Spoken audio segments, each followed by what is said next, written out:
और रिक्रूटमेंट की बात करें तो डायरेक्ट कोई ऐसा एग्जाम नहीं होता कि आप बाहर से भर्ती होती हो जैसे आरआरबी लेता है कि आप कंट्रोलर बन जाए, सेक्शन कंट्रोलर। एक एक्सपीरियंस पोस्ट है, इसके लिए एक्सपीरियंस की जरूरत होती है, अनुभव बहुत जरूरी है, इसलिए डिपार्टमेंटल एग्जाम के थ्रू ही आप इसमें आ सकते हैं। Station master, station superintendent, traffic inspectors और भी जितने भी मतलब जितने भी रेलवे में पोस्ट हैं, अगर आप रेलवे में हैं तो डिपार्टमेंटल एग्जाम के द्वारा समय समय पर सेक्शन कंट्रोलर की पोस्ट निकलती है। रेलवे अपना ही एग्जाम लेता है। आप अगर उसमें क्वालिफाई कर गए सारी स्टेजेस पे तो उसके बाद आप जाते हैं कहाँ, ZRTI, zonal railway training institute. सब जोन्स के अलग अलग हैं, चंदौसी में एक है, एक शायद भुसावल में है, और भूली में है, उदयपुर में है, जितने भी एक गाजीपुर में भी शायद स्टार्ट हुआ है अभी हाल ही में या होने वाला है। तो ये जितने भी जोनल रेलवे ट्रेनिंग इंस्टीट्यूट हैं यहाँ आप जाकर कोर्स करते हैं वापस। आप जिस भी पोस्ट पे थे पहले उससे मतलब नहीं, आप रेलवे में काम कर रहे थे, हो सकता है आप स्टेशन मास्टर हो पहले, लेकिन आपने एग्जाम क्वालिफाई किया तो अब आप डिपार्टमेंटल एग्जाम क्वालिफाई करने के बाद अब आप ZRTI फिर भेजे जाएंगे ताकि आप कंट्रोलर की, सेक्शन कंट्रोलर की जो पूरी ट्रेनिंग है, पूरी पढ़ाई है, वो पूरी करें। उसके बाद आपको भेजा जाता है आपके जोन, आपके डिवीजन, वापस डिवीजन ऑफिस में आप रिपोर्ट करते हैं, DRM ऑफिस में। और कोशिश की जाती है कि जिस सेक्शन पे आप पहले काम किए हो अपनी पिछली पोस्ट पे, उसी सेक्शन का सेक्शन कंट्रोलर आपको बनाया जाए। सीधे इंडिपेंडेंट वर्किंग नहीं कराई जाती, कुछ दिन पहले पिकअप ड्यूटी होती है। पिकअप ड्यूटी यानी कि एक तरह से समझना कि आपको क्या काम करना है। रेलवे में पिकअप ड्यूटी हर पोस्ट के लिए होती है।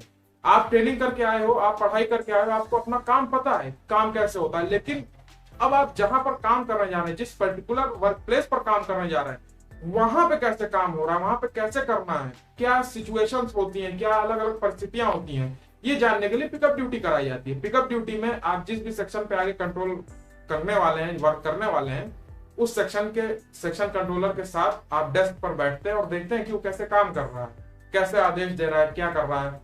और जो प्रेजेंट सेक्शन कंट्रोलर है वो बताता भी रहता है कि ऐसी परिस्थिति में ये करना चाहिए, ये करना चाहिए, तो आप सीखते हैं। कुछ दिन की पिकअप ड्यूटी के बाद फिर आप इंडिपेंडेंट वर्किंग के लिए तैयार होते हैं, लेकिन उसके पहले भी एक काम होता है। क्या? जिस सेक्शन पे आप काम करने जा रहे हैं उस सेक्शन के 2 जंक्शन स्टेशन के बीच आपको 1 हफ्ते तक लगातार एक गुड्स ट्रेन के ब्रेक वैन में गार्ड के साथ मतलब बैठकर ट्रेवल करना रहता है। क्यों? क्योंकि जिस सेक्शन पे आप कंट्रोल करने जा रहे हैं, जिस सेक्शन पे आप वर्क करने जा रहे हैं आगे, उसकी ज्योग्राफिकल कंडीशन भी आपको समझ में आ जाए। हर एक स्टेशन की कितनी लाइन है, मतलब वैसे तो मैप बना रहता है सेक्शन कंट्रोल के ऑफिस में, लेकिन तब भी आप जान जाए कहाँ कैसी ज्योग्राफिकल कंडीशन है, कौन सा गेट है जिसमें बहुत सारा रोड ट्रैफिक होता है, कौन सा स्टेशन है जहां पे कर्व है, कर्व के कारण से कौन सा सिग्नल उल्टी तरफ लगा है, मतलब राइट हैंड साइड पे लगा है, ये सब देखना। कर्व्स कहाँ है, इंक्लिनेशन कहाँ है, ग्रेडियंट बहुत ज्यादा कहाँ है आपके सेक्शन में जिस पे आप काम करने जा रहे हैं, तो ये सारी जब चीजें आपको पता होनी चाहिए। नोटिस स्टेशन कौन कौन से, नोटिस स्टेशन वो होते हैं जहां से क्वेश्चन ऑर्डर दिया जाता है, ये सब जानकारी। तो ये सब जानकारी आप जब हफ्ते भर लगातार ब्रेक वन में ट्रेवल कर लेते हैं 2 जंक्शन स्टेशन के बीच अपने सेक्शन पर, उसके बाद आप एक लिखित एश्योरेंस देते हैं अपने चीफ कंट्रोलर को। सेक्शन कंट्रोलर होता है, उसके पास डिप्टी चीफ कंट्रोलर होता है, सबसे ऊपर होता है चीफ कंट्रोलर। आप अपने चीफ कंट्रोलर को एक एश्योरेंस लिख के देते हैं कि मेरा नाम ये सेक्शन कंट्रोलर, अब मैं इस सेक्शन पर इंडिपेंडेंट कार्य करने के लिए आराम से इंडिपेंडेंट वर्किंग करने का अश्योरेंस देता हूं, कृपया मुझे इंडिपेंडेंट वर्किंग करने दी जाए। ये रिसीव करता है आपका चीफ कंट्रोलर, वो लिखता है कि हाँ, मैं इनकी कार्य प्रणाली से, वर्किंग सिस्टम से पूरी तरह से निश्चिंत हूं और अब मैं इनको इंडिपेंडेंट वर्किंग करने के लिए समर्थ मानता हूं, इसलिए इनको अब इंडिपेंडेंट वर्किंग कराई जा सकती है। तो उसके बाद आप इंडिपेंडेंट वर्किंग करने लगते हैं। तो ये पूरी एक प्रोसीजर होता है जो फॉलो होता है रेलवे द्वारा। एक्सपीरियंस जॉब है, इसीलिए डायरेक्ट भर्ती नहीं होती इस पर। आपको रेलवे में पहले घुसना पड़ेगा किसी और पोस्ट के द्वारा, उसके बाद ही आप डिपार्टमेंटल एग्जाम देकर इसमें आगे बढ़ पाएंगे। प्रैक्टिकल लर्निंग की बहुत जरूरत होती है। बाकी सेक्शन कंट्रोलर की बात करें तो सेक्शन कंट्रोलर की एक लिमिटेड विजन ही होता है। वो एक केबिन में बैठकर पूरे सेक्शन को देख रहा है। ये पूरा सेक्शन जितना रेड में आप देख रहे हैं, आगे बताऊंगा अगले वीडियोस में, ये पूरा सेक्शन एक सेक्शन कंट्रोलर संभालता है, कितना रेड में है।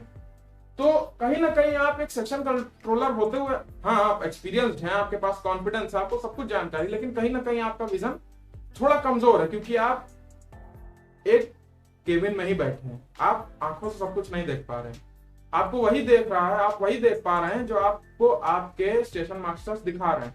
कई जगह तो अब पूरी स्क्रीन लग गई है जिसमें पूरे सेक्शन का ट्रैफिक दिखता रहता है, जैसे टूंडला में है, मुंबई सबर्बन रेलवेज में है, वहां पूरा पूरा सेक्शन दिखता है कि कौन सी ट्रेन कहाँ है क्या है, तो आपको पूरा लाइव लोकेशन पता रहती है।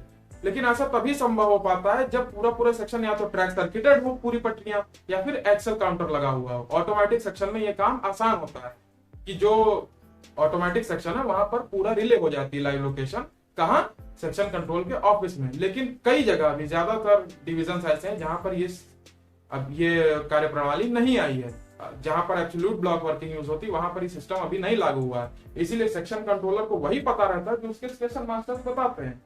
तो महाभारत आप लोग देखे ही है, महाभारत में आप लोग ने देखा होगा दो रोल्स थे, एक संजय का और एक धृतराष्ट्र का। तो धृतराष्ट्र तो आंख से अंधे थे, तो धृतराष्ट्र को पूरी युद्ध की जानकारियां कौन देता था? संजय देते थे। कैसे? अब उनके पास जो भी शक्तियां थी जो उनको प्रदान करी गई थी, तो वो देख के बताते थे कि यहाँ ये लड़ाई हो रही है, यहाँ कर्ण लड़ रहे हैं अर्जुन से, यहाँ ये लड़ाई हो रही है, यहाँ फलाने भागे जा रहे हैं, यहाँ ये मर गए, यहाँ ये चले गए, तो ये सब बताता रहता। तो वही ये संजय और धृतराष्ट्र वाला रिश्ता है। ये जितने स्टेशन है ये सब संजय है, स्टेशन मास्टर जितने हैं ये सब संजय है, कि जो अपने कंट्रोलर को बताएंगे, जो धृतराष्ट्र को बताएंगे, वही उसके लिए सत्य होगा। तो यही एक रिलेशन चलती रहती है। तो कहीं ना कहीं विजन थोड़ा लिमिटेड होता है, क्योंकि आप तो केबिन में बैठे हैं, साइड पर स्टेशन मास्टर बैठा है। तो ये भी एक सीखने वाली बात है कि हाँ, आपको जानकारी बहुत होगी, लेकिन कभी कभी स्टेशन मास्टर की बात भी माननी चाहिए, क्योंकि वो साइड पर बैठा है, जो देख रहा है वो लाइव है। आप तो वही जानते हैं जो आपने पढ़ा है और जो आप घूमे टहले, या फिर जो आपकी पुरानी जानकारियां हैं वही आपके पास है उस सेक्शन की। लेकिन कई सालों में बहुत कुछ बदला होगा उस सेक्शन पर, कई चीजें बदली होंगी। तो ये जानकारी के लिए आप डिपेंडेंट होते हैं अपने स्टेशन मास्टर पे, तो उसकी बात जरूर सुनिए। आपको एक लिसनर बहुत अच्छा होना पड़ता है सेक्शन कंट्रोलर बनने के लिए। बोलने वाले तो बहुत होते हैं, प्रवक्ता तो बहुत बड़े बड़े हुए हैं दुनिया में। इंसान अच्छा वही हो पाता है जो सुना हो, जो श्रोता अच्छा हो। बोलने वाला भी जो बहुत बोलता है, जो बहुत अच्छा प्रवक्ता है, वो भी कभी ना कभी सुना होगा बहुत ज्यादा, तभी उसे एक्सपीरियंस आया, तभी आज वो खड़ा होके बोल रहा है। ये बात हमेशा याद रखिए। तो ये था दोस्तों सेक्शन कंट्रोलर खंड नियंत्रक का पूरा इंट्रोडक्टरी पार्ट 1.1 और पार्ट 1.2। उम्मीद करता हूँ आपको ये वीडियो पसंद आया हो। इस वीडियो को लाइक करें, अपने दोस्तों के साथ शेयर करें जो और भी रेल फैंस हैं, ताकि उनको भी ये जानकारी मिले। कमेंट करके बताएं कि आपको समझ में आया कि नहीं, कुछ ना समझ में आया तो उसको भी कमेंट सेक्शन में लिखें। इस चैनल को सब्सक्राइब कर लें और बेल आइकन को दबा दें ताकि आने वाले वीडियोस की अपडेट आप तक पहुंचती रहे।